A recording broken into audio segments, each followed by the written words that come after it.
Saludos amigos y amigas, estamos con nuestro amigo Miguel Alejandro Núñez Cosío. Cosío es un gran conocedor de historia también del Ecuador, así que aprovechando su visita acá en la casa, estamos guardando la distancia de aproximadamente incluso 3 metros para esta entrevista, de acuerdo a las reglas que nos ordena la ley en esta época. Entonces, quiero consultar pues un poquito a nuestro amigo sobre lo que hoy se está celebrando en Ecuador, Miguel, que es el 10 de agosto, como una fecha muy importante por los eventos que sucedieron en el año de 1809, 1810. cuando en la casa de Manuelita Cañizares, no Manuelita Sáenz, porque Manuelita Sáenz es un poco posterior, digamos, los eventos que ya tuvo con Simón Bolívar. Estamos hablando antes de la venida de Simón Bolívar, acá el 2 de agosto, el 10 de agosto, perdón, de 1809, se dio una reunión en la casa de Manuelita Cañizares, donde algunos patriotas tomaron la voz y prácticamente en la madrugada del 10 de agosto de 1809, estos patriotas llegaron y se tomaron la parte de la Plaza Grande en Quito, Ecuador, hoy Ecuador, y a través de un escrito, pues depusieron del poder por un tiempo al conde Ruiz de Castilla, que era el presidente de la Real Audiencia de Quito en esa época, y debido a que 177 soldados que eran incluso criollos españoles, se pasaron al lado de los revolucionarios por la libertad de lo que hoy es nuestro país, no pudieron hacer este acto, aunque después lograron los españoles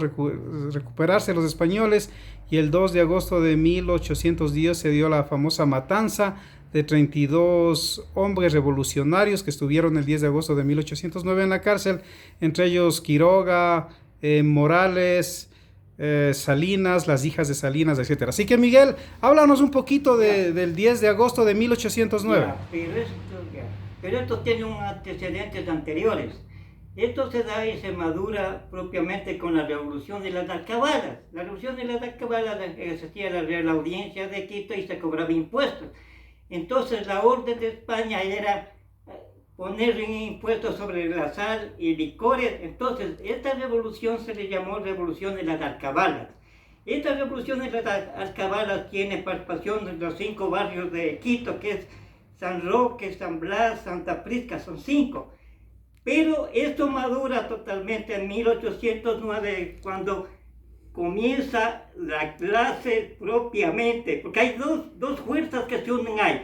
La fuerza de los barrios de Quito y la comandancia, o sea, las ideas que se dan son de los criollos que propiamente no tenían, que tenían, digamos, potestad de ocupar grandes cargos, pero no podían ser presidentes de la Real Audiencia de Quito.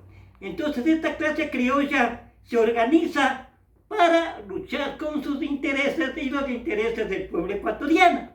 Entonces aquí viene la pregunta y la contestación.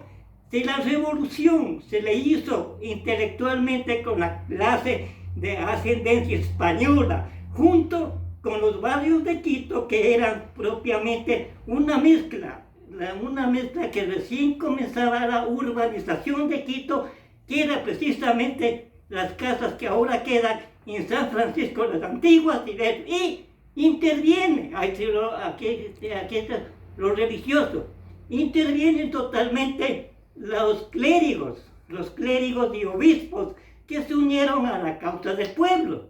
Entonces también se madura con los escritos de Eugenio de Santa Cruz y Espejo, que dice: al amparo de la cruz seres libres. ¿Por qué? Porque el cristianismo conlleva la libertad de pensamiento y de acción. Entonces vea cómo propiamente se da la división de historiadores. Hay historiadores que propiamente defienden a una clase social criolla y desconocen la revolución auténtica del pueblo ecuatoriano. Ahora, lo interesante es esto, que tanto en la revolución de las alcabalas como la revolución del 9 de agosto y el 10 de agosto murieron en Quito nada más nada menos que 3.000 personas, 3.000 personas que fueron asesinadas y los próceres matados en la Real Audiencia de Quito, que era propiamente frente al Ministerio de Gobierno. Lo que sí se debe hacer constar es esto, de que propiamente el motor para las revoluciones que se han dado en Quito es de las coordinaciones, una clase adinerada que eran propiamente los criollos y el pueblo ecuatoriano. Ahora, en este momento, que es lo interesante ver, que no ha habido cambios a favor del pueblo ecuatoriano, no ha habido, sigue con la misma política, solo se ha cambiado de camiseta. Por lo tanto, es necesario conservar la rebeldía desde la revolución de las acabadas, como el 2 de agosto y el 10 de agosto, todas estas fechas nos lleva a que todo ecuatoriano en la actualidad tiene mezcla española y tiene mezcla indígena. Somos mestizos, ya que en nuestra sangre llevamos la historia y el pueblo es el motor de toda revolución. Por lo tanto, no hay que confundir y hay que descartar todo sistema racista y hacer constar que el pueblo ecuatoriano, la humanidad es una sola. No hay diferencia de sangre, lo que hay es diferencias económicas, sociales y antropológicas. Por lo tanto, la revolución es permanente y sigue. Y hay que hacer constar también que el cristianismo es libertad de conciencia. Cristo está considerado, Jesús fue un revolucionario auténtico, que yo le llamaría la revolución metafísica que se da con Jesús. Fue totalmente Jesús, ya a los 12 años, también fue total revolucionario. Ahora, es interesante ver que nuestra cultura ha pasado por etapas. Hubo una etapa de la Inquisición. Esa Inquisición ya se terminó, ya no hay. Y las religiones ya tienen que tomar un sentido social. La religión debe ser el motor para el cambio social del mundo. Y no predicar una especie de terrorismo teológico, no. Porque el terrorismo teológico es una dominación mental, espiritual y moral. Gracias. Miguel, una pregunta que me surge, ¿no? Para los amigos que no conozcan ciertos términos acá en el Ecuador, de pronto, ¿qué es un criollo en la época de la colonia? Un criollo es hijo de dos españoles de sangre pura, pero nacido en el Ecuador. En lo que hoy es Ecuador, en ese tiempo el Reino de Quito, ese es un criollo, ¿no es cierto? Criollo viene a ser persona que no se mezcla, pero hay que hacer constar que España ya estaba mezclada con las revoluciones que hubo de las cruzadas. Por lo tanto, ni el español que vivió en España, ni el español criollo que vivió en el Ecuador es de sangre pura. Tiene mezcla árabe y musulmana y judía. Y es así que, por ejemplo, Monseñor Montenegro era obispo, pero su origen es musulmán. Él viene acá y tiene ascendencia en el Ecuador. Se da un proceso cuando vienen los españoles, llegan musulmanes, judíos y cristianos, pero este sistema, ahora aquí en el criollo no podía ocupar cargos grandes, como ser presidente de la Real Audiencia de Quito, ni ser obispo.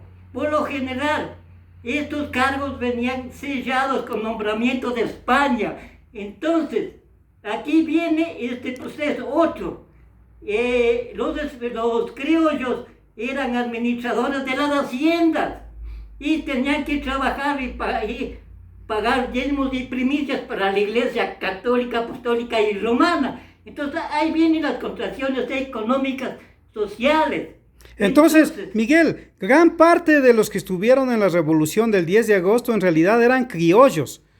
O sea, hijos de españoles, pero nacidos en Ecuador. En lo que hoy es Ecuador, mejor dicho. El criollo era el dirigente intelectual, ya que ya se introduce por medio de Eugenio de Santa Cruz y Espejo, se introduce la cultura de la Revolución Francesa y también la Revolución Norteamericana. Pero el pueblo, el que sufre y el que fue muerto fue propiamente el pueblo a los que les mataron. También murieron en la masacre en el cuartel real acá. Por lo tanto, se debe dar que la raza, cuando hay rebeldía, entonces ellos con eso vienen ocupando, ya queda ahora como recuerdo, la Real Audiencia de Quito, que ahora es la alcaldía. Entonces, para ser en esa época el presidente de la Real Audiencia, tenía que ser totalmente un español venido de España. Un obispo tenía que ser nombrado por la Iglesia romana. Por lo tanto, hay contradicciones. En ese tiempo, Miguel, en ese tiempo, Fernando VII, si no estoy mal, bueno, ya hubo problemas en España justamente con Napoleón Bonaparte. Francia, a la cabeza de Napoleón Bonaparte, conquistó España y obviamente la España aquí en América del Sur comenzó a debilitarse y en parte debido a eso también es que comienzan las revoluciones en América del Sur, o la Nueva España como se le conocía, y en este caso ahí es donde también estos criollos aprovechan el momento para la revolución, justamente por lo que pasaba en Europa entre Francia conquistando España. Ya, lo que pasa es que Napoleón juega doble papel. Napoleón, cuando se hace la Revolución Francesa, él estuvo con la Revolución Francesa, pero después se hace coronar emperador. Hay en una ruptura propiamente ideológica. Entonces, cuando Napoleón invade a España, es un imperialismo que llega hasta España y gobierna por algún tiempo, pero después él mismo es desterrado a una isla y muere la isla. Por lo tanto, se puede ver, y aún persiste ahorita, de muchos políticos que hablan a favor del pueblo, pero en el rato del té están con sistemas totalmente dominantes. O sea, Napoleón Bonaparte tuvo el poder, el problema de él fue que se autodenominó emperador, algo que ofreció no hacerlo, pero hay un dato histórico interesante, Miguel, de que hubo una carta del Perú, de lo que hoy es el Perú, dirigida a Napoleón Bonaparte, donde le pedían que él sea el presidente del Perú si Perú era libertado, sino que lastimosamente se puede decir Napoleón Bonaparte ya cayó preso. Se desconoce si él leyó o no leyó esa carta o si se informó, pero quizás se informó después de que ya estuvo preso y ya no pudo hacer nada, ¿no? Entonces, el 10 de agosto se da en estos momentos, digámoslo así, donde en Europa había una España debilitada por Napoleón Bonaparte y las fuerzas francesas. Entonces, como tú bien dices, el 10 de agosto de 1809, ya los criollos, muchos eran doctores, Sí. eran... Claro, porque aquí en Latinoamérica existían ya universidades. Estas universidades propiamente las encontramos en Lima y en Quito. Entonces las dos universidades que se dan acá, totalmente se educaba la gente criolla, la nacida aquí, que luego van ocupando la presidencia, como es Montúfar, José Miguel. Entonces viene a darse, y es así que todavía subsiste en el Ecuador,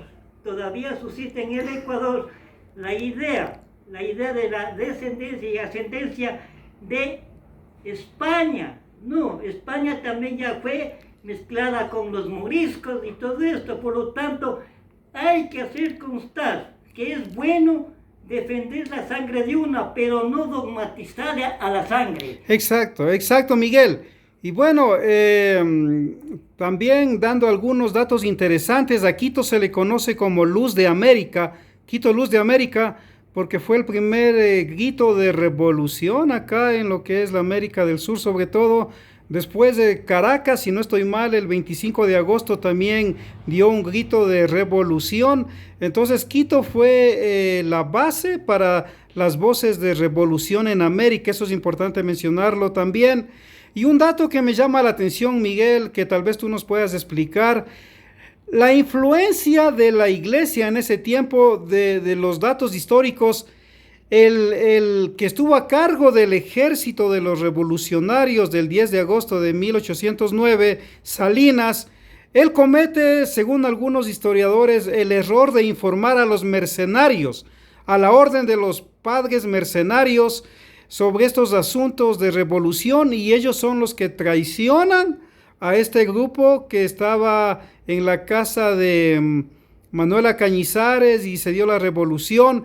Entonces los mercenarios informan al conde Ruiz de Castilla y después podemos ver cómo son encarcelados incluso, y 32 ciudadanos criollos del reino de Quito y Ecuador, incluso sus hijas, fueron, si no estoy mal, asesinados el 2 de agosto de 1809 en la cárcel oficial de la época cerca de Carondelet.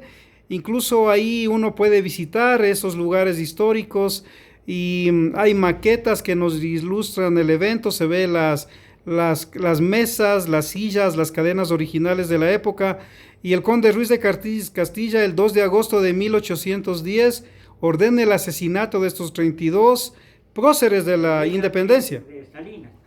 Sí. Claro, este asesinato que se da en el cuartel real, que ahora es como muestrario, es propiamente un avance de que sí hubo fermentos del criollo que se juntó al pueblo. Ahora lo interesante es esto, tanto la sangre criolla, que ya vino mezclada de España, como los pueblos de Quito, los 5 barrios de Quito que se levantaron. ¿Cuáles eran, Miguel, esos 5 barrios? San Blas, San Roque, Santa Prisca, 5. Entonces ahí salen, y lo interesante es, lo que no hacen hincapié los historiadores, que hay una cantidad de muertos en el pueblo. Se calcula más o menos que en esa época, que Quito era pequeño, murieron más de 2.000 personas de los barrios de Quito. Entonces el pueblo ecuatoriano, el pueblo quiteño, debe sentirse orgulloso de que se dio la sangre criolla como la sangre mestiza de los barrios de Quito. Y también intervienen clérigos con una teología diferente, sino que desgraciadamente este proceso no ha cambiado. Por eso es que se busca la segunda independencia del Ecuador, cuando disminuya totalmente disminuya la pobreza, disminuya el racismo. Entonces de ahí habrá, digamos, la segunda independencia que se busca juntos, pero esta segunda independencia tiene que estar coordinada con los religiosos, ya que los religiosos tienen que ser una lucha permanente. De ahí viene un dicho, bueno, que Carlos Marx en 1800, no me acuerdo la fecha, él dice que la religión es el opio de los pueblos, pero no está negando una fuerza revolucionaria, sino que la iglesia, la religión debe ir también de mano con las necesidades del pueblo ecuatoriano y del pueblo del mundo. Ahorita, propiamente lo que estamos pasando es, ahora lo que hay que hacer constancia es esto: no hay un Estado perfecto, ni el Estado comunista, ni el Estado capitalista, ya que la población ha crecido, pero el socialismo sí ha dejado ventaja, sí ha dejado como fue la integración de la clase a educarse. Hay que tomar en cuenta que en la revolución, que en el tiempo de la conquista, para estudiar o entrar a las universidades que estaba regida por los franciscanos y jesuitas, hacían la limpieza de la sangre. No podía ingresar uno del pueblo a las universidades que estaba regida por los religiosos, porque si tenía una mezcla indígena era negada la matrícula a las universidades. Ahora ya no, Ahora ya eso ya se terminó, pero todavía se sigue, digamos, se sigue con una tendencia a favorecer a un grupo y al otro. Tanto criollos como mestizos hicieron la revolución en Quito. Miguel, y ya para ir terminando un poco esta entrevista, este momento muy agradable contigo de conversar estos temas. Bueno, Simón Bolívar, de hecho los datos históricos lo dicen, parte de la bandera de Simón Bolívar para libertar a las 5 naciones, según los historiadores, fue el hecho que sucedió el 2 de agosto de 1810 en Quito del asesinato y la masacre de los 32 líderes y aproximadamente, según algunos historiadores, 300 indígenas, 32 criollos, aunque otros dicen como tú que posiblemente fueron 2000, ¿no? Entonces, parte de la bandera de la revolución de Bolívar acá fue el abuso de esa masacre que se dio el 2 de agosto de 1810. Y la bandera, Miguel, ¿de dónde proceden? La bandera propiamente que llevamos ahorita no se da en las revoluciones. Aún el 24 de mayo no había una bandera del Ecuador. La oficialización de la bandera se lo hace en el tiempo de Eloy Alfaro.